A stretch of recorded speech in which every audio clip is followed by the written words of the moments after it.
followers, tidak terasa Ramadan sudah tinggal menghitung hari.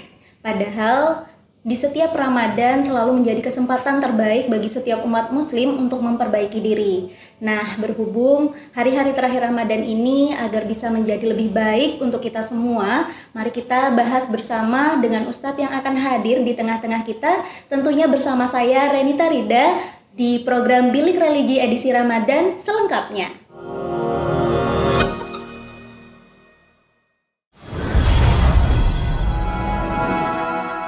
Nah, di sini sudah hadir di tengah-tengah kita Ustadz yang akan membahas pembahasan kali ini. Halo, Assalamualaikum Ustadz. Waalaikumsalam warahmatullahi wabarakatuh.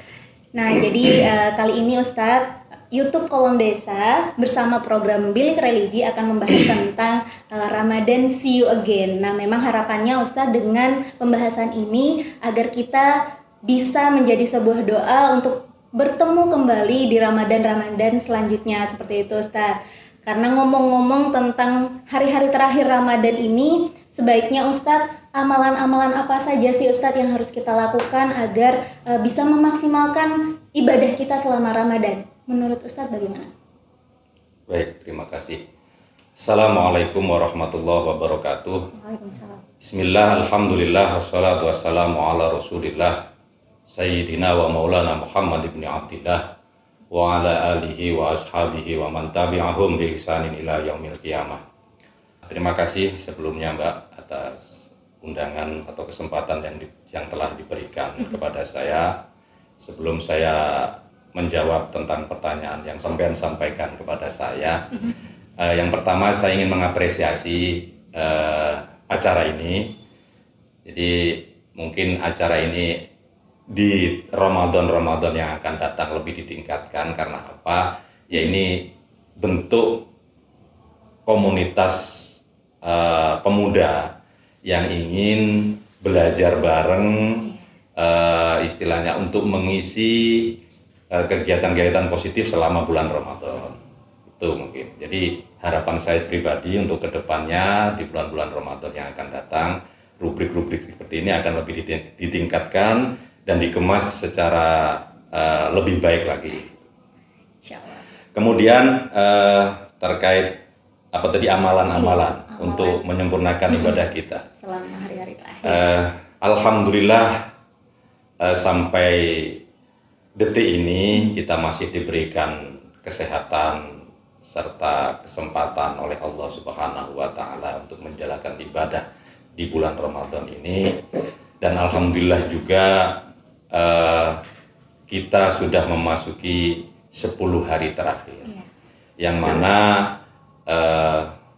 sebagian ulama, memang tidak ada ketentuan pasti, sebagian ulama itu memberikan keterangan di 10 hari terakhir itu kita lebih banyak untuk meningkatkan amalan-amalan ibadah kita. Karena apa? Karena di 10 hari terakhir itu ada malam yang penuh dengan barokah, yang tidak semua orang bisa menjumpainya, yakni malam Lailatul Qadar. Karena malam Lailatul Qadar itu sesuai ayat dalam Al-Quran, Lailatul Qadri khairum min alfi syahr. Karena Lailatul Qadar itu adalah malam di mana malam itu lebih baik daripada 1000 bulan.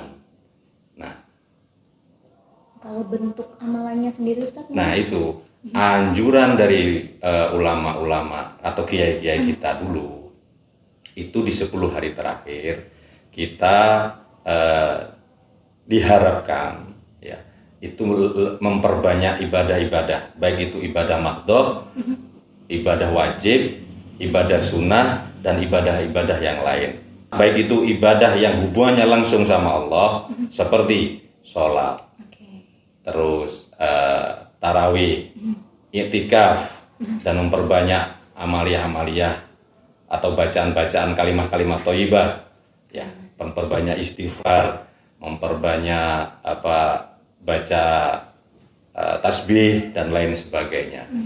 Kita ya selama 12 bulan, dalam 1 tahun 12 bulan, itu kita diberikan kesempatan oleh Allah untuk memperbaiki diri, untuk memohon ampunan sama Allah, khususnya apapun yang kita minta atau berdoa kepada Allah itu dikabulkan ya bulan ini, bulan Ramadan, apalagi kita bisa mendapatkan satu malam, yakni malam Lailatul Qadar itu. Nah, di situ makanya kalau guru-guru kita dulu menganjurkan kepada kita untuk kita lebih banyak iktikaf, lebih banyak menjalankan ibadah-ibadah sholat sunnah, ya seperti tahajud, terus witir dan lain sebagainya. Tapi ada juga, nah ini keistimewaan bulan Ramadan. Jadi bulan Ramadan itu ada ibadah yang hubungannya langsung vertikal dengan Allah, ada juga ibadah yang hubungannya horizontal. Jadi kepekaan sosial kita juga harus diharapkan, kita juga memikirkan saudara-saudara kita yang masih kehidupan ekonominya di bawah kita. Dalam bentuk apa? Dalam bentuk ibadah zakat fitrah. Nah, zakat fitrah itu merupakan penyempurna ibadah-ibadah kita mulai awal Ramadan sampai akhir Ramadan. Nah, apa yang sudah kita lakukan baik itu tadarus, tarawih dan lain sebagainya mulai awal Ramadan sampai akhir Ramadan nanti itu belum sempurna selama kita belum mengeluarkan zakat fitrah. Nah, ketika kita sudah mengeluarkan zakat fitrah, ibadah selama bulan Ramadan, ibadah puasa kita, ibadah apapun yang kita lakukan selama bulan Ramadan itu kita sudah sempurna dengan kita mengeluarkannya zakat fitrah. Itu. Oke, jadi memang banyak sekali sebenarnya ya Ustadz ya untuk amalan-amalan yang bisa kita lakukan, apalagi di 10 hari terakhir sebelum Ramadan benar-benar meninggalkan kita sebagai umat muslim seperti itu ya Ustadz. Betul. Ya. Nah, mungkin saya tambah sedikit Mbak, bahwasanya puasa itu juga merupakan perisai. Jadi as-saumul junnah. Jadi puasa itu merupakan perisai, tameng atau benteng buat diri kita sendiri. Kalau selama ini kita kurang bisa mengontrol nafsu kita, ya selama 11 bulan, maka di bulan Ramadan ini kita diwajibkan berpuasa dengan tujuan apa? Agar kita bisa membentengi diri kita dari godaan-godaan setan.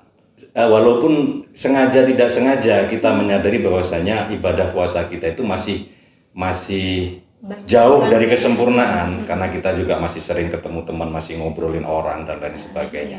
Nah, minimal kita ketika mau melakukan hal-hal yang memang dilarang oleh syariat, itu diri kita terjaga dengan saya lagi berpuasa.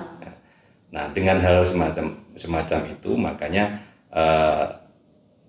alangkah meruginya gitu loh. Ketika kita ketemu bulan Ramadan tapi kita belum bisa melakukan ibadah puasa.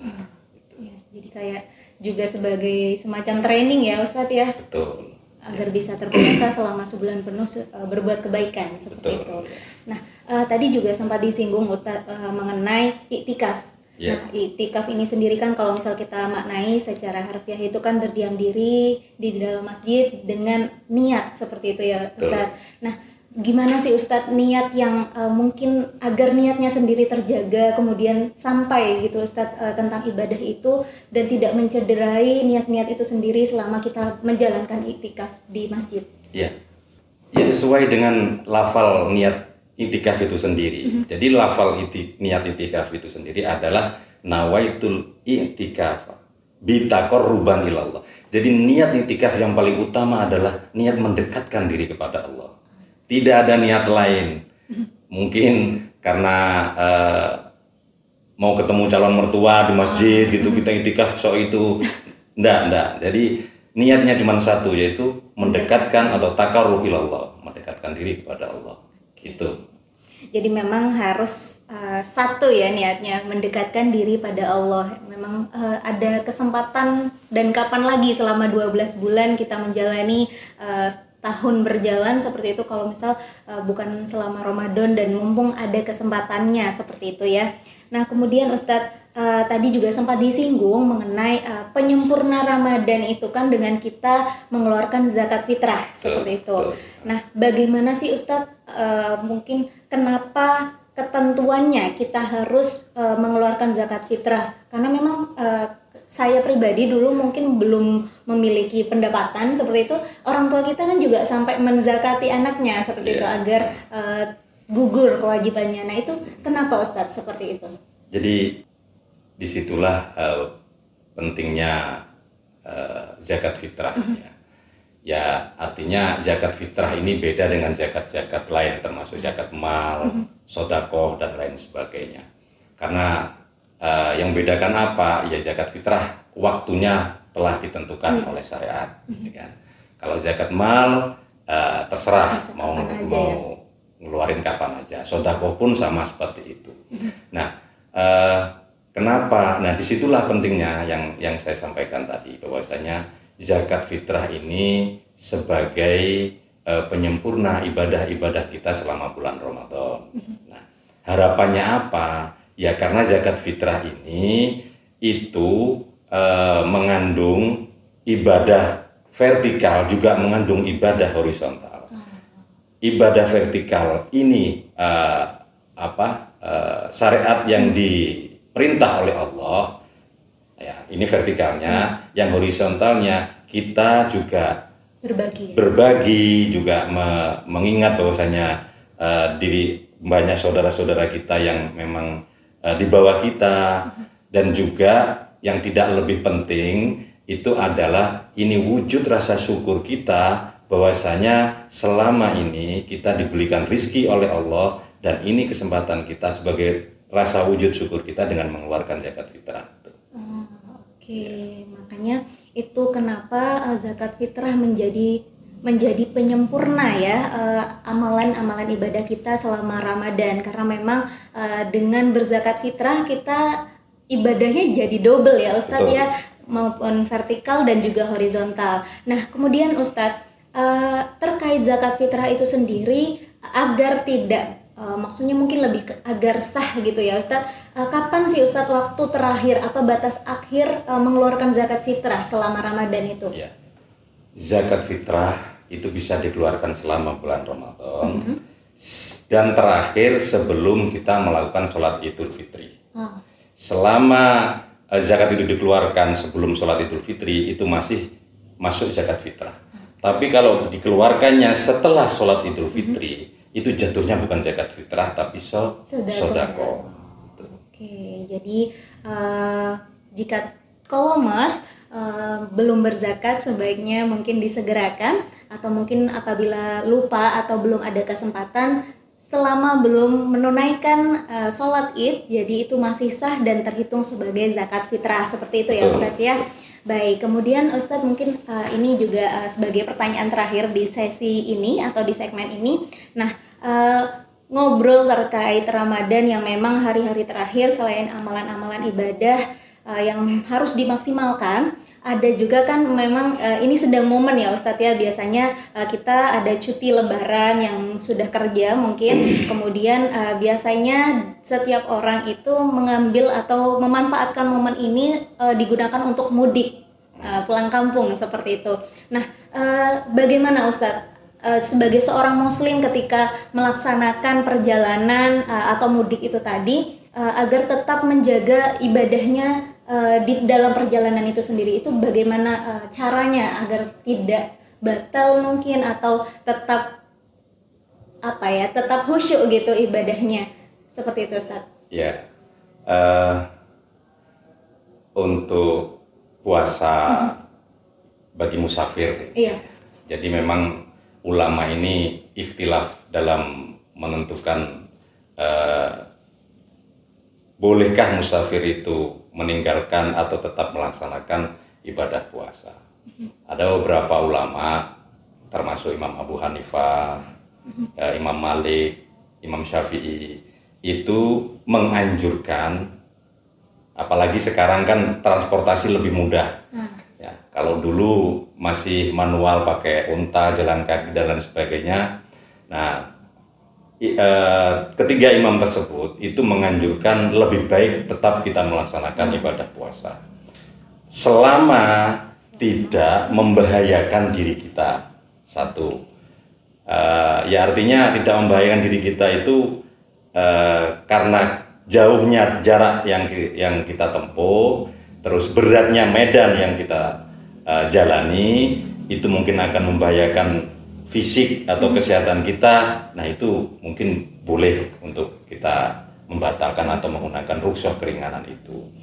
Tapi ada salah ulama juga yang membolehkan kita meninggalkan puasa selama kita masuk dalam kategori musafir. Yang salah satunya Imam Ahmad itu boleh berapapun baik itu membahayakan atau tidak, kita boleh untuk tidak menjalankan ibadah puasa. Tuh. Nah, gimana caranya? Ya tetap biasa, seperti kita menjalani hari-hari biasa. Ya kalaupun toh kita naik kendaraan, naik kereta atau naik bis, ya kan sekarang banyak. Kalau mau kita tidak mau apa istilahnya, ibadah kita tetap khusyuk dan lain sebagainya, selama perjalanan, selama kita belum ngantuk atau tidak bisa tidur, ya kita pakai baca Al-Quran. Nah, baca Al-Quran lewat HP, nah, itu beda dengan membaca Al-Quran secara langsung. Nah itu kalau kita baca lewat HP atau online, itu jatuhnya zikir. Nah, bukan khatmul Quran tapi zikir. Nah itu lebih baik. Artinya selama perjalanan hati dan mulut kita akan terjaga dari omongan-omongan tidak penting, dari hal yang tidak bermanfaat. Ya lebih baik kita buat ngaji di HP juga banyak kan sekarang Al-Quran yang bisa kita download itu. Aksesnya juga lebih mudah ya Ustadz ya. Betul. Ya berarti memang seperti itu ya. Jadi ketika memang kita yang mungkin ada kepentingan untuk mudik atau dalam perjalanan sehingga terkategori sebagai musafir, pilihannya kembali lagi bisa ke diri kita masing-masing, boleh membatalkan atau juga tetap menjalankan puasa dengan syarat-syarat yang sudah ditentukan tadi. Nah itu sesi kali ini.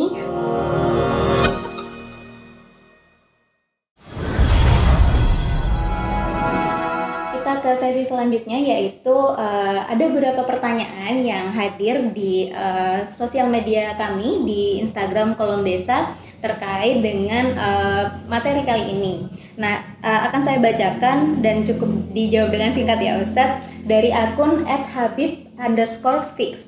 Pertanyaan seperti ini Ustadz, siapakah makhluk ciptaan Allah yang memiliki iman paling mengesankan? Ini repot ini, mengesankan dalam arti apa? Mengesankan istilahnya stabil. Kalau iman yang stabil ya cuman malaikat. Karena malaikat tidak dianugerahi oleh Allah nafsu. Jadi iman yang paling makhluk, kalau ditanya makhluk ini, maaf. Kalau ditanya makhluk yang paling stabil imannya adalah malaikat. Nah, manusia itu imannya ya naik turun. Karena apa? Karena kita dianugerahi oleh Allah akal pikiran dan nafsu. Makanya dalam sujud kita itu kiai atau ustadz saya dulu itu setelah kita baca tasbih, kita disuruh baca ya muqallibal qulub sabbit qalbi ala dinik. Jadi ya Allah yang membolak-balikan hati, tetapkan iman saya. Agar kuat iman, agar iman kita tetap terjaga. Kalau ditanya stabil enggaknya, ya mungkin ada beberapa ulama-ulama kita ya, dari maksudnya kalau ditanya makhluk saya bilang manusia, khususnya orang-orang soleh, para aulia, orang-orang yang memang dipilih oleh Allah, punya keistimewaan, ya mungkin juga ada ya yang stabil, tapi saya ngomong secara umum kita. Jadi kalau kita ya jujur aja kita tidak mungkin gitu terluput dari salah dan sampai dosa, saat ini kita belum bisa untuk menstabilkan iman kita. Nah, itu mungkin ya jawabannya untuk pertanyaan tadi mengenai siapa sih makhluk yang paling imannya yang paling mengesankan seperti itu. Nah, kemudian Ustadz, saya ke pertanyaan kedua. Nah, ini dari akun ILHMWHY Kafi. Nah, kemudian pertanyaannya, apakah musafir diperbolehkan tidak berpuasa mengingat musafir saat ini tidak berunta? Nah, ini seperti tadi ya yang sudah kita bahas, Ustadz. Sudah saya sampaikan tadi itu. Boleh kalau menganut Imam Ahmad tadi itu, selama kita dari itu musafir, kita boleh meninggalkan puasa. Tapi kalaupun toh nanti karena berbagai kemudahan akses transportasi, kalau kita meninggalkan mau tetap menjalankan ibadah puasa juga boleh. Jadi bisa tetap dijalankan atau tidak, tapi sebaiknya mungkin karena memang sudah banyak sekali akses dan fasilitas yang memudahkan kita untuk menempuh jarak lebih dekat seperti itu, jadi mungkin agar amalan ibadah kita tetap terjaga mungkin sebaiknya tetap dijalankan, tapi apabila memang ada syarat-syarat tertentu jadi mungkin juga boleh untuk dibatalkan puasanya seperti itu. Nah, untuk pertanyaan ketiga Ustadz, ini dari akun LLONTHONG, mungkin dibacanya lontong kali ya Ustadz ya. Nah, ini pertanyaan begini Ustadz, halal bihalal bid'ah tidak ada dalam tradisi fitri Nabi Muhammad. Nah, ini gimana Ustadz tanggapannya? Itu pertanyaan terjebak sama redaksi. Halal bihalalnya. Tapi kan esensi dari halal bihalal itu apa sih? Adalah silaturahmi. Dan Rasulullah menganjurkan kita untuk silaturahmi. Nah, itu hanya tradisi di Indonesia halal bihalal itu. Siapa yang mencetuskan atau mengawali acara halal bihalal itu? yakni Hadratus Syekh Mbah Kiai Wahab Hasbullah. Itu disampaikan kepada Presiden RI pertama, pada Bung Karno, pada waktu karena beberapa tokoh politik kita bersitegang, ya, kondisi negara panas, maka Hadratus Syekh Mbah Kiai Wahab Hasbullah mengusulkan ke Bung Karno untuk bikin forum silaturahmi para ulama, para tokoh politik, ya, untuk berrekonsiliasi, ya, untuk berrekonsiliasi demi kebaikan bangsa dan negara. Nah, Mbah Kiai Wahab pada waktu itu bilang, ya, ayo halal bihalal. Halal bihalal artinya halal itu memaafkan, bihalal ya, ayo saling kita memaafkan. Itu akhirnya apa yang dilakukan Bung Karno atas usulan dari Mbah Wahab itu akhirnya dilestarikan sampai sekarang. Kalau kita terjebak di kalimat halal bihalal secara redaksional, yaitu memang bid'ah karena Rasulullah tidak ada istilah halal bihalal atau hadis yang menjelaskan halal bihalal, tidak ada. Tapi esensi dari halal bihalal itu adalah silaturahmi, tidak bid'ah menurut saya. Karena saya melihat esensinya dari inti dari halal bihalal itu adalah silaturahmi. Bahkan Rasulullah sendiri sangat menganjurkan kita untuk bersilaturahmi. Oke, jadi itu ya, agar kita tidak hanya terjebak dengan redaksional, kita juga perlu melihat historinya seperti itu. Nah, akhirnya sampai saat ini halal bihalal itu sendiri jangan terpaku pada arti halal bihalalnya yang mungkin tidak dilaksanakan pada zaman Nabi Muhammad SAW, tapi esensi silaturahimnya yang harus kita tetap lestarikan seperti itu. Nah, kemudian ini ada pertanyaan terakhir Ustadz dari akun HMM6048. Katanya, kalau takbiran di luar hari raya, mbah-mbah di kuburan pada nangis kenapa? Padahal takbir sunnah. Nah, ini gimana Ustadz? Ya, apapun yang menurut saya pribadi, yang namanya takbir itu mengumandangkan kebesaran Allah.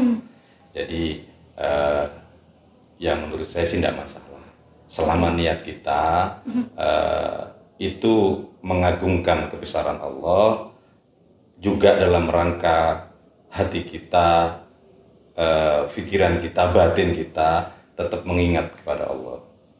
Nah, dilihat dari niatnya aja. Kalau niatnya agar kita tetap ingat sama Allah, ya tidak masalah. Oke, jadi itu ya pertanyaan tentang takbir itu sendiri. Jadi kapanpun kita mengumandangkan takbir itu sebenarnya boleh, karena memang niat kita itu baik seperti itu, dan selama niat itu tetap terjaga dengan baik maka itu boleh dan sah-sah saja dilakukan seperti itu.